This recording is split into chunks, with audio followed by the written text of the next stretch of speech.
어, 오늘부터 우리가 함께 나눌 말씀은 요한계시록입니다.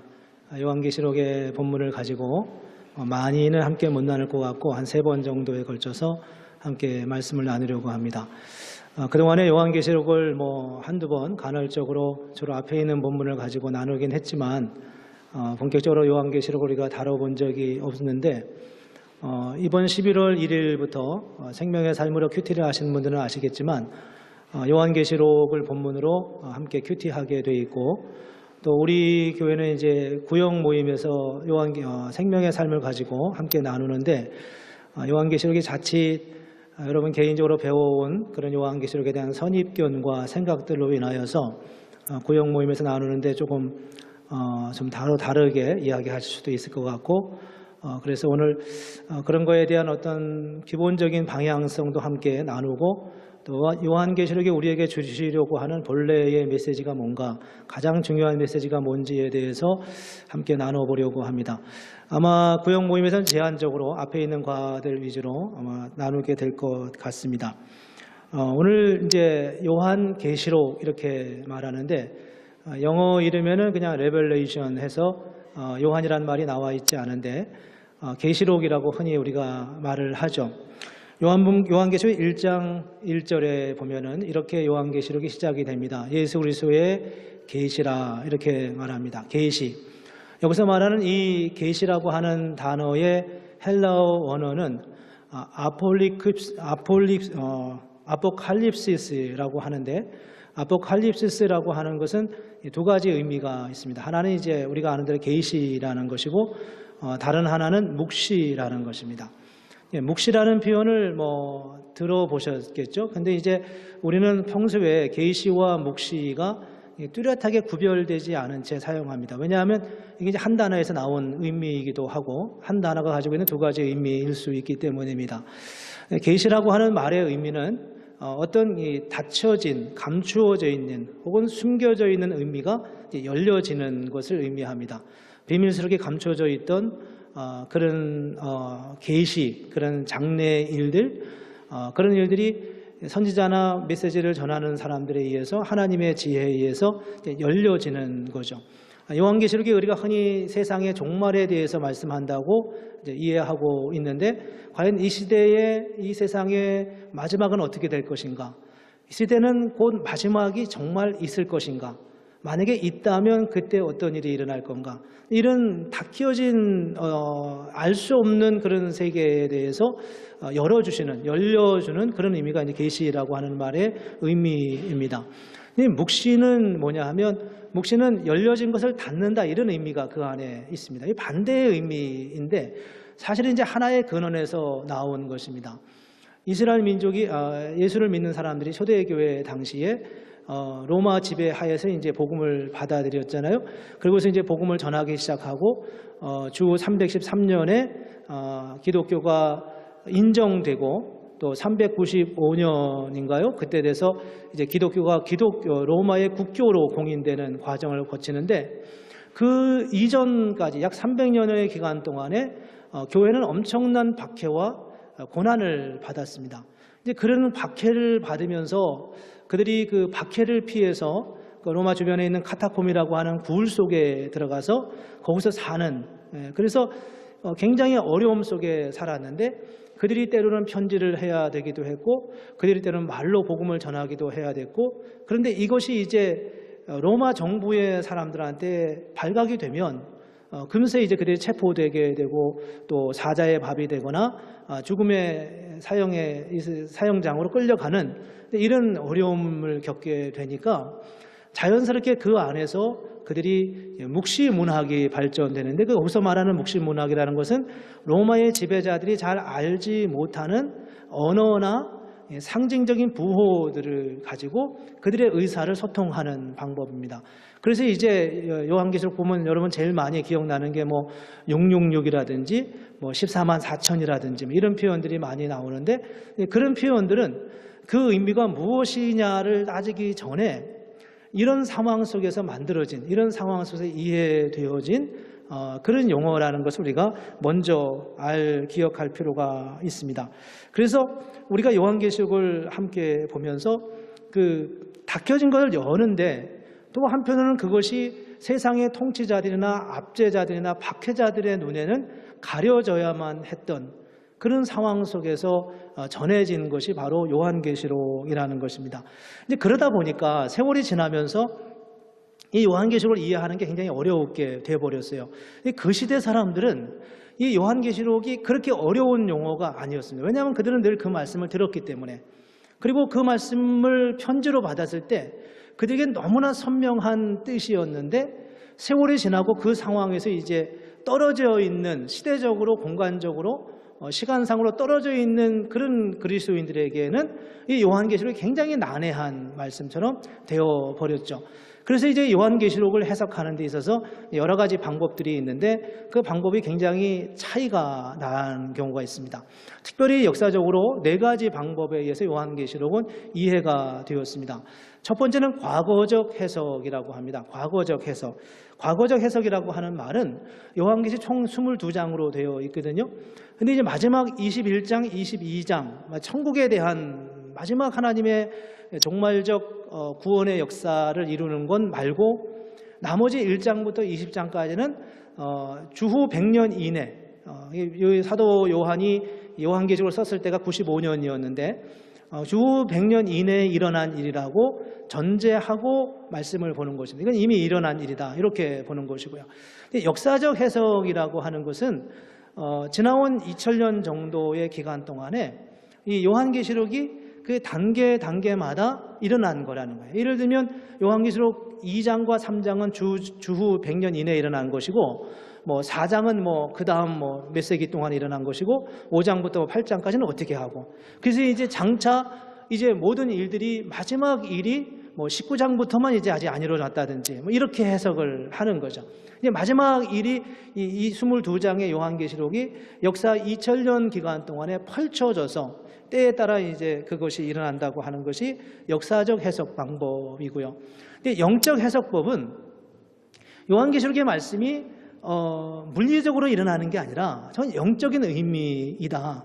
하나님이 우리에게 승리를 준다고 하는 것을 환상과 어떤 이미지로 지금으로 말하면 판타지 같은 그런 그림으로다가 우리에게 소망을 주기 위해서 주신 말씀이다. 이게 이제 영적 해석법입니다.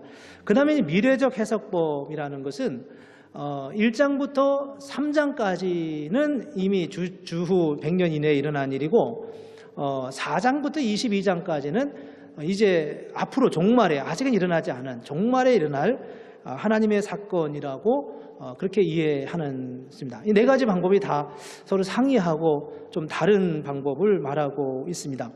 근데 오늘 그러면 이제 여러분이 저한테 그렇게 물을지도 모르겠어요. 그러면 주 목사는 어떤 견해를 그 중에 가지고 있는데? 라고 질문할지도 모르겠어요. 저는 이 모든 것들을 다 어느 편에 서지 않고 전 중심에 서려고 합니다. 이보다 더 중요한 게 우리가 기억해야 할 게 뭐냐 하면 성경을 이해할 때 당시대적 해석이라는 게 당시대적 해석. 오늘 좀 용어가 좀 많이 나오는데요. 당시대적 해석이라고 하는 것은 뭐냐 하면 요한계시록이 원래 처음 선포될 때 그 당시에 그 회중들, 그 말씀을 들었던 사람들 있지 않습니까? 오늘 본문 말씀이 4절에 보면 소아시아에 있는 7교회에 이 편지를 썼다고 말씀하고 있는데 그 7교회의 성도들은 이 말씀을 어떤 의미로 받았겠는가를 제일 먼저 보는 것입니다. 그 말씀을 먼저 이해하고 난 다음에 그렇다면 그 1세기 소아시아에 있는 7교회 성도들이 그 말씀을 그렇게 이해했다면 오늘 우리에게는 어떤 의미로 와닿는가? 이걸 이제 이해하는 것입니다. 그래서 근데 사실 이 말씀은요, 이런 당시대적 방법, 그 당시 사람들이 어떻게 들었냐, 이거는 모든 성경을 이해하고 해석하는 데서 가장 중요한 기준입니다. 이사야서가 예수님의 오심을 예언했다고 말하지만 그 이사야가 그 당시 예수님 오시기 700년 전에 어떤 의미로 말에 전해졌냐라고 하는 것을 먼저 아는 게 중요한 거예요. 모든 성경은 그 당시 그 성경의 1차적 수신자, 1차 독자, 1차 청중이 어떻게 그 말씀을 이해했느냐를 아는 게 굉장히 중요합니다.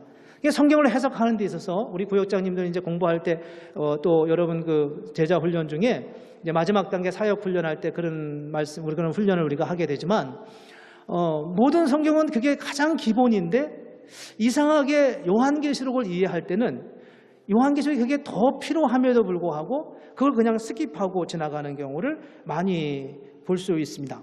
그래서 이 말씀이 원래 어떤 의미였느냐라는 것을 아는 게 중요한 거예요. 그 베드로 사도가 그렇게 말하지 않습니까? 성경을 풀 때 사사로이 풀지 말라, 개인적인 생각으로 풀지 말라, 이렇게 말씀했고요.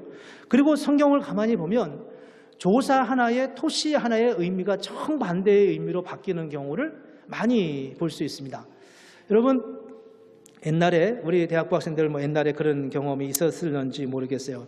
부모님들이 엄마 아빠 시절에 그때 엄마 아빠 어릴 때는 쌀밥도 제대로 못 먹고 살아서 이렇게 말하면 옛날에 아이들이 그렇게 이야기했다잖아요. 엄마, 그러면 라면 먹으면 되잖아. 이렇게 해요. 라면 먹으면 되잖아. 밥 없으면 라면 먹으면 되지. 이렇게 말하는 겁니다.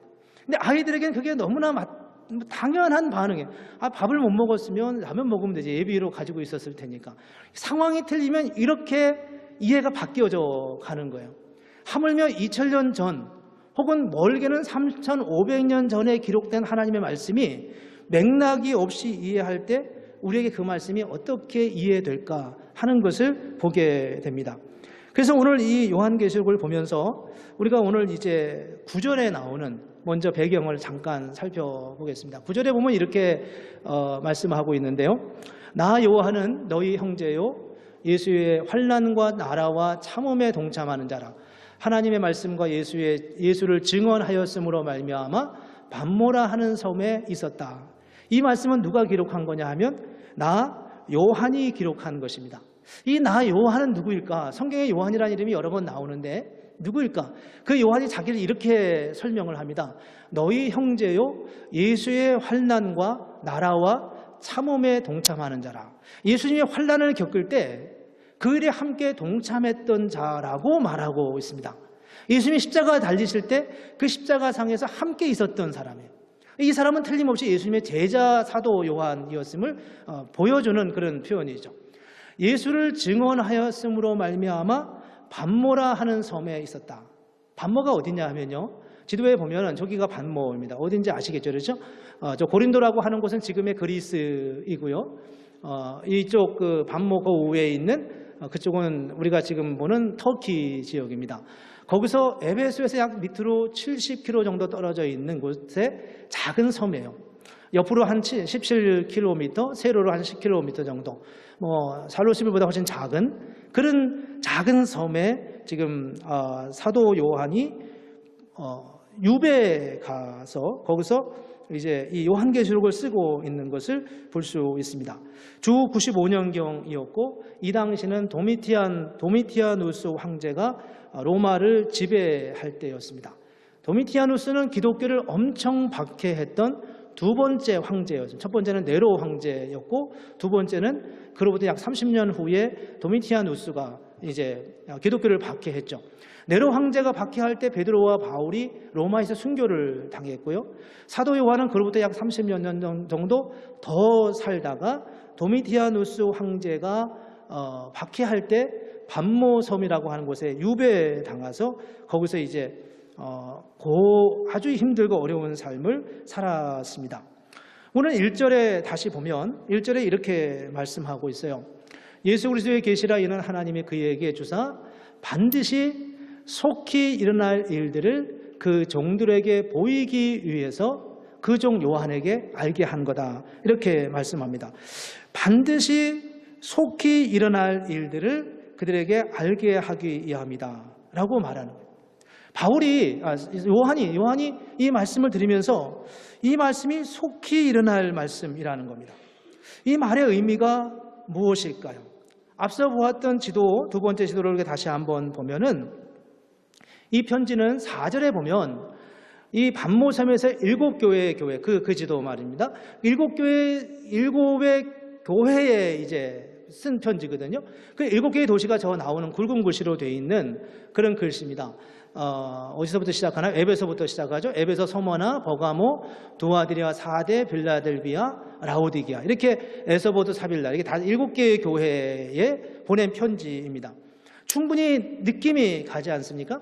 요한계시록은 저 7개의 교회를 향하여서 1차적으로 편지한 그런 서신서입니다. 그럼 요한은 어떤 사람이었냐 하면 에베소에서 사역을 오래도록 했던 것으로 여겨져요. 에베소는 원래 바울이 세웠고 그 다음에 디모데가 세운 다음에 디모데가 순교하고 그를 이어서 상당히 오랜 기간 동안 사도 요한이 에베소에서 사역을 하다가 반모라고 하는 섬에 유배를 간 거였어요. 아주 가깝게 본인이 에베소에 머물면서 7개의 교회를 돌아보고 있었는데 유배를 가서 고난을 받으면서 또 지금도 도미티아누스 황제에 의해서 고난을 받고 있을 7교회의 성도들에게 편지한 것이 바로 요한계시록이었다는 것입니다.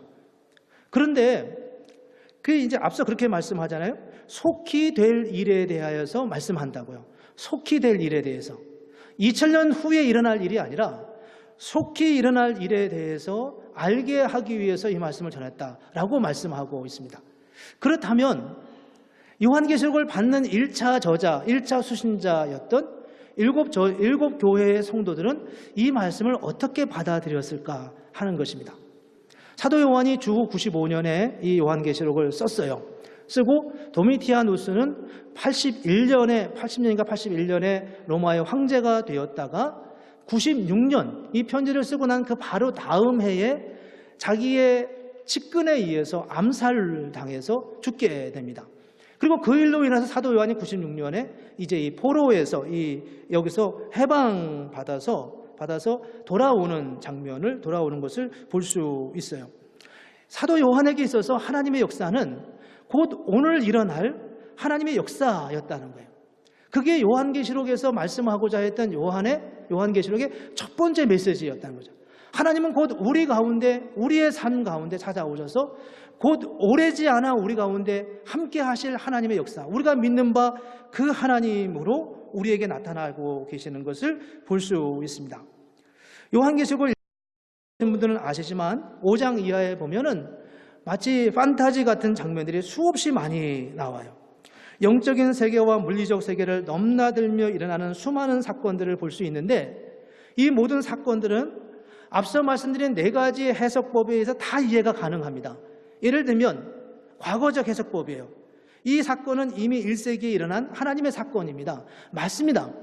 그게 바로 사도 요한이 경험한 하나님의 사건이었어요. 이후에 4장 이하에 나오는 하나님의 어마어마한 주권과 능력과 그 영적인 전투에서 승리하시는 예수의 그 승리의 역사는 다음에 일어날 일이 아니라 바로 내가 살아가고 있는 삶의 현장, 이 반모라고 하는 이 유배당한 바로 이 삶의 자리에서 도무지 그치지 않을 것 같은 이 도미티아누스 황제의 어마어마한 박해와 핍박, 그 속에서 견디고 이겨나가고 있던 이 요한에게 자유와 해방을 주는 것입니다. 여러분, 우리가 그 상황에 있었다고 한번 생각해 보십시오. 그 상황에 있었다고 생각하면 그거는 언제 도미티아누스 황제가 죽을 거를 기대할 수 있었겠어요.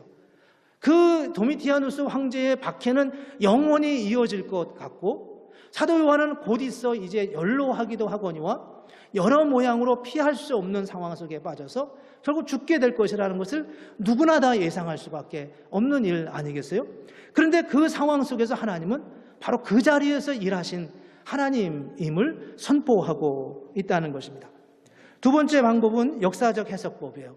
이렇게 이해하는 것도 우리는 마땅합니다. 왜냐하면 그 하나님의 역사는 1세기에도 일하셨지만 2세기에도 역사하셨고 3세기에도 역사하셨고 4세기에는 로마 정부 자체가 여호와 하나님, 기독교를 복음을 받아들이는 민족의 역사가 일어났고 10세기, 15세기까지는 중세시대의 천주교가 로마를 다스리는, 온 세계를 다스리는, 이게 뭐 긍정적인 부정적인 부분이 너무나 많지만 그런 역사가 실제로 나타난 것을 어느 시대도 함께하지 않았던 역사가 없었던 하나님의 역사를 보여주고 있습니다. 영적인 면에서도 이것은 마찬가지입니다. 우리가 뭐 물리적으로 어떤 걸 이기는 것이기도 하지만 주님은 끊임없이 우리의 삶 가운데 찾아오시는 하나님의 역사를 우리는 고백할 수 있습니다. 또 하나는 미래적 해석법입니다. 우리가 아무리 예수를 이기고 예수의 은혜로 인하여 우리가 은혜를 받고 하나님의 구원의 역사를 맛보지만 우리가 그 모든 구원의 역사 이후에 최종적으로 일어날 완전한 승리, 완전한 구원의 역사를 우리는 믿고 가는 거예요. 그 역사를 믿으십니까? 우리는 지금 여기서 어떤 삶의 자리에 있든지 간에 때로 내가 고난의 현장에 있을는지 모르지만 결과적으로 궁극적으로 그 역사는 하나님의 은혜 안에 마지막 때에 저와 여러분의 삶 가운데 일어날 것이라고 확증하고 있는 것입니다. 그러므로 4가지 성경 요한복음을 이해하는 모든 방법은 우리가 다 이해할 수 있지만 더 중요한 것은 그것이 당 시대에 어떤 의미로 와닿는지를 이해하는 거예요. 여기서 이제 우리의 시각이 바뀌어야 될 정말 중요한 게 있는데 그게 뭐냐 하면 요한계시록은 우리에게 공포와 두려움을 주는 말씀이 아니라고 하는 것입니다. 요한계시록은 우리를 격려하기 위한 말씀인 거예요. 정말 고난 가운데 있을 때, 정말 위기 가운데 있을 때, 정말 더 이상 견딜 수 없다고 느끼는 그 순간 하나님께서 우리에게 다른 것으로 표현할 수 없으니까, 다른 어떤 말로도 표현할 수 없기 때문에 내가 너와 함께 한다고, 내가 널 이렇게 함께 할 거야 라고 하면서 마치 판타지 영화를 보듯이 그런 상상과 그런 하나님 나라의 세계를 글로 우리에게 표현해 주면서 용기와 소망을 갖도록 그렇게 말씀하고 있어요. 여러분 그런 말씀 요한계시록에 있는 거 보셨습니까? 하나님의 그때가 되면 하늘에 태양이 필요 없을 거라고요. 예수 그리스도가 우리의 빛이 되실 것이라고 말씀하고 있습니다. 이 당시 이 말씀을 받던 사람들이 어떻게 살았냐 하면 카타콤이라고 하는 굴 속에 살았어요. 굴 속에서 예수를 믿는 사람들을 다 잡아서 가둬가고 잡혀가면 다 그 사자의 밥이 되고 이런 일을 겪으니까 사람들이 더 안전한 곳으로 피하다가 결국 굴 속에 들어가서 살았습니다. 근데 유럽 쪽은 대부분 지역이 다 그런 것 같기도 하던데요. 석회암들이 워낙 많아서 그게 물에 녹아가지고 큰 굴들이 많이 생깁니다. 작게는 한두 사람 들어가는 굴도 있고 크게는 이런 교회당만한 홀이 생기기도 하고요. 그 안에 들어가면 끝없이 이어지는 수많은 굴과 동굴들과 공간들이 만들어진다는 거예요. 그 안에 들어가면 쉽게 나올 수도 없어요. 사람들이 그 굴을 찾아 들어가서 거기서 음식을 갖다 나르면서 그 안에서 먹고 자고 살아가는 겁니다. 어떤 아이들은 거기서 태어나가지고 거기서 살다가 거기서 죽죠. 마지막 이제 운명을 하죠.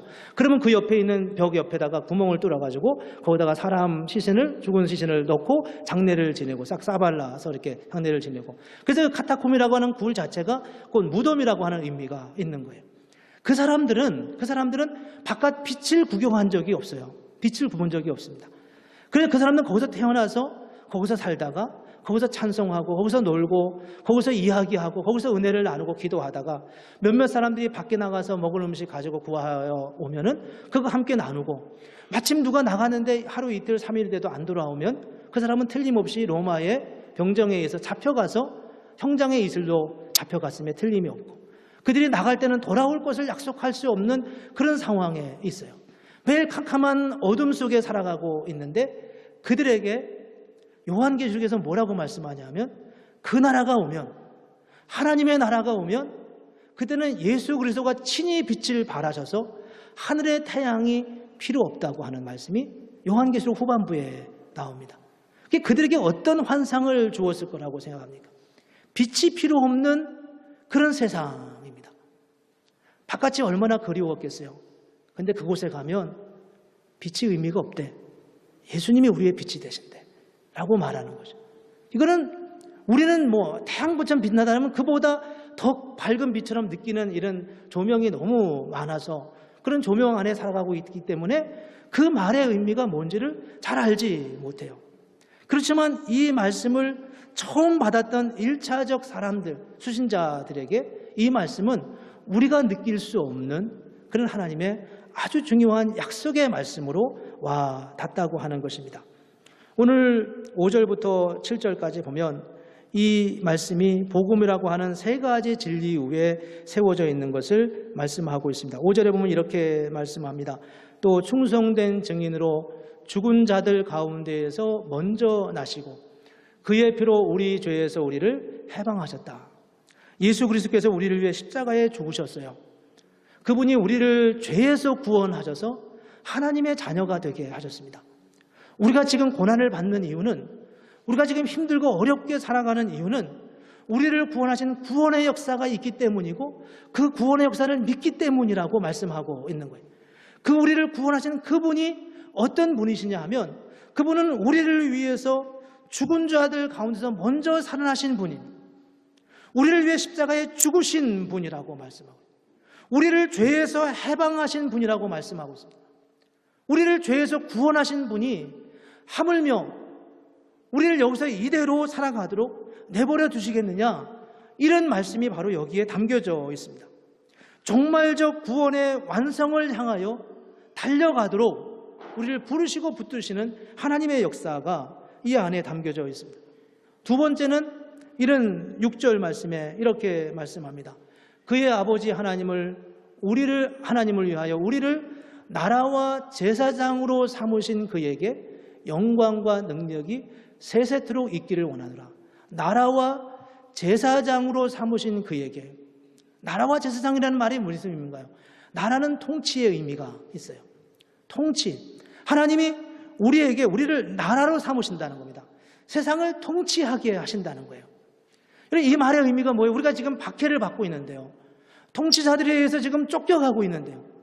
통치자들의 눈에 띄기만 하면 우리는 죽임을 당하는데 우리가 어떻게 세상을 통치하겠냐는 겁니다. 그런데 사도 요한은 지금 박해받고 있는 초대교회 성도들한테 그의 아버지 하나님을 위하여 우리를 나라와 제사장으로 삼으셨다라고 말씀하고 있는, 세상을 통치하도록 우리를 부르셨다고 말씀하고 있는 거예요. 어떻게 세상을 통치하나요? 그들은 잘 알지 못하지만 불과 그들은 이 당시부터 약 200년이 지난 후에 로마 전체가 기독교로 바뀌는 것을 볼 수 있습니다. 중세시대는 부정적인 역사적 측면을 가지고 있지만 어떤 면에서는 기독교 복음적인 원리를 세상에 적용하려고 부단히 애쓰던 그런 시기일 수도 있습니다. 그러면서 하나님께서 세상을 어떻게 통치하게 하시는지, 제사장으로 예수 그리스도의 죽으심과 하나님의 은총으로 인하여서 우리가 그럼 세상을 통치케 하시는 하나님의 역사를 약속하고 있습니다. 세 번째는 7절에서 이렇게 말씀합니다. 볼지어다 그가 구름을 타고 오시리라. 각 사람의 눈이 그를 보겠고 그를 찌른 자들도 볼 것이요 땅에 있는 모든 족속이 그로 말미암아 애곡하리니 그러하리라.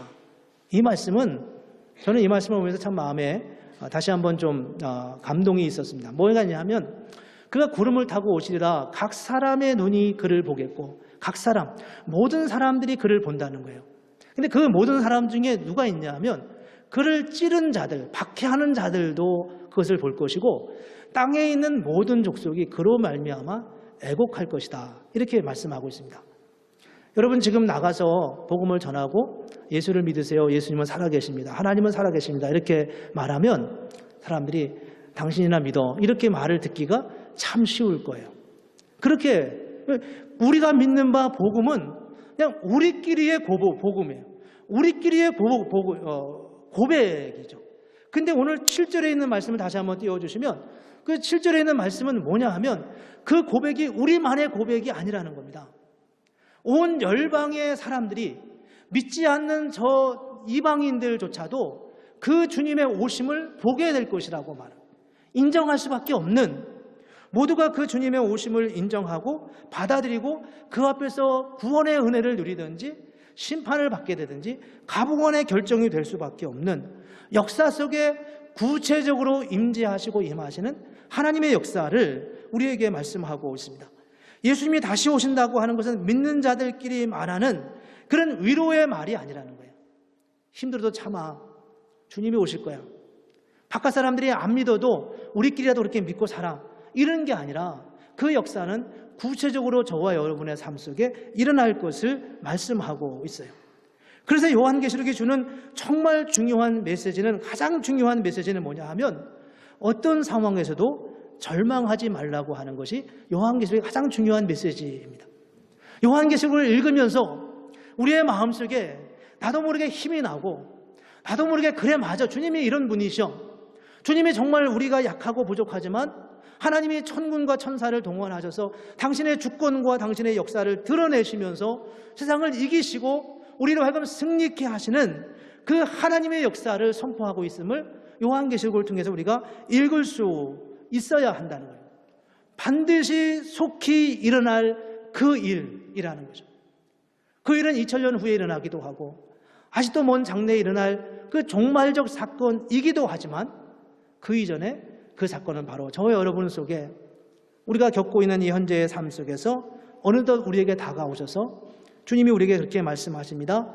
낙심하지 말라고, 절망하지 말라고, 포기하지 말라고.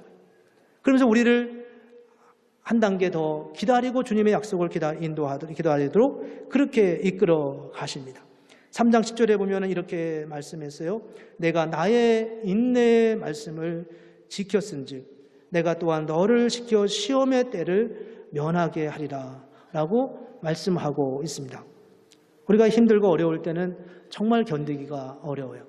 그렇지만 때로 그때를 믿음으로 견디고 나가면 하나님이 어느덧 우리에게 찾아오시는 상황을 우리가 경험할 때가 있습니다. 저도 개인적으로 그런 경험을 때때로 우리가 그런 경험 없는 사람이 어디 있겠어요? 하나님의 뜻이 무엇인지에 대해서 정말 진지하게 고민하고 기도하고 그랬던 적이 있었던 것 같아요. 그게 먼 옛날 이야기는 아니지만 정말 하나님이 나를 이렇게 계속 사역하기를 원하시는가? 이런 고민을 하면서 주님 앞에 기도한 적이 있습니다. 근데 그렇게 기도하다가 어느 순간 제 마음속에 그런 생각을 하자 이런 느낌이 들더라고요. 목회의 무게가 그렇게 무겁게 느껴진 적은 참 처음이었던 것 같아요. 그게 그렇게 그 압박은 말로 다 할 수가 없어요. 피해갈 방향도 없고 피해갈 구석도 없었습니다. 단 하루도 그 마음으로 지속하기가 너무 힘들고 너무 어려운 순간들이 있었던 것 같아요. 여러분에게도 어쩌면 지금 이 순간이 그럴런지도 모르겠습니다. 그럴 때 우리는 혼돈 가운데 있고 방황하게 되고 낙심하게 되죠. 어쩌면 이 요한계시록은 지금 그런 심정으로 하루하루를 힘들게 버티고 있는 그런 소아시아 7교회를 향하여서 이 말씀을 지금 들려주고 있는지도 몰라요. 이 말씀을 받고 있는 사람들은 정말 이 말씀이 너무나 절실하게 필요한지도 몰라요. 그렇게 힘들고 어렵게 단 하루도 견딜 수 없을 만큼 힘들고 어려운 상황 속에서 요한계시록에서 이렇게 말씀합니다. 성도의 인내가 여기 있나니 그들은 하나님의 계명과 예수에 대한 말씀을 지켰다라고 말씀하고 있습니다.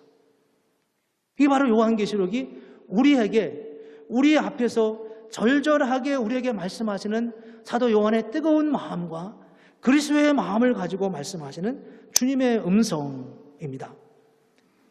주님은 우리에게 조금 더 인내하라고 말씀하고 있어요. 반드시 속히 일어날 일들을 보여주실 것이라고요. 죽을 만큼 힘들고 어렵지만 정말 이 한순간을 견디기가 너무 어렵지만 그러나 조금만 더 참아, 조금만 더 인내해. 우리가 인내해야 할 이유는 주님이 우리 가운데 약속하신 분이기 때문입니다. 요한계시록은 절대 지금부터 100년 후, 1000년 후 일어날 그런 마지막 때만의 일이 아니라는 거예요. 물론 마지막 궁극적 승리를 보장하면서 약속하면서 주시는 말씀이지만 그 말씀은 바로 우리가 손만 내밀면 곧 닿을 수 있는 그런 가까운 미래에 저와 여러분에게 주실 하나님의 약속의 말씀으로 선포하시는 거예요. 그리고 그 말씀을 받으면서 주님께서 이 말씀 속에서 우리에게 이렇게 말씀하려는지도 몰라요. 수고했어. 견디느라고 얼마나 고생이 많았니. 내가 이제 너와 함께 할 거야. 주님의 위로를 경험하라고. 그렇게 저와 여러분에게 말씀하시는 그 순간이 곧 다가온다는 겁니다. 오늘 주님의 말씀을 그렇게 받아들이고 그렇게 우리의 손끝에서 말씀하시는 손이 닿을 것 같은 그 자리에서 주님이 우리에게 시선을 마주치면서 그렇게 속삭이듯이 말씀하시는 그런 음성으로 요한계시록을 읽고 듣고 해석하고 받아들일 때 그 말씀은 비로소 우리에게 정확하게 바르게 선포되는 하나님의 말씀인 것을 기억하고 있으면 좋겠습니다. 오늘 이 말씀을 통해서 저와 여러분 속에 한없는 하나님의 은혜와 위로하심이 함께하고 어떤 삶의 자리에 있든지 다시 힘을 내고 다시 용기를 가지고 주 앞에 서는 그런 믿음의 은혜가 있기를 주님의 이름으로 축복합니다. 네, 우리 함께 기도하겠습니다.